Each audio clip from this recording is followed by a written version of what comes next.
Hello guys, today we are going to be revisiting the drunk private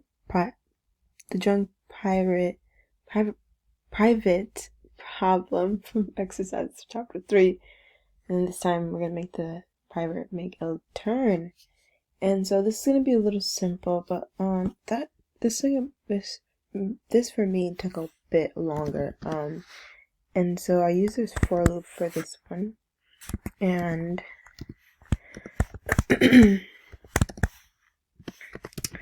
going to just put into parentheses just so because there's two words or letters and I kind of get tripped up a little bit.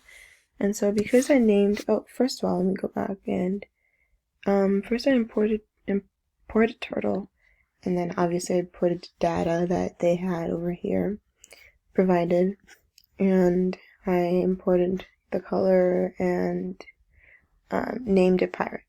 And so I'm going to use a for loop to make the pirate move left and using a parameter. I think that's what it's called. B.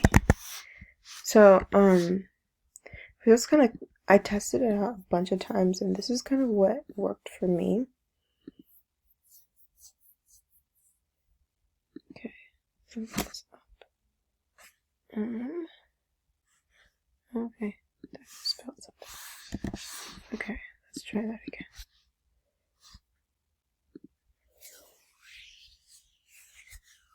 Okay, yep. And that is how I coded that problem. Thank you.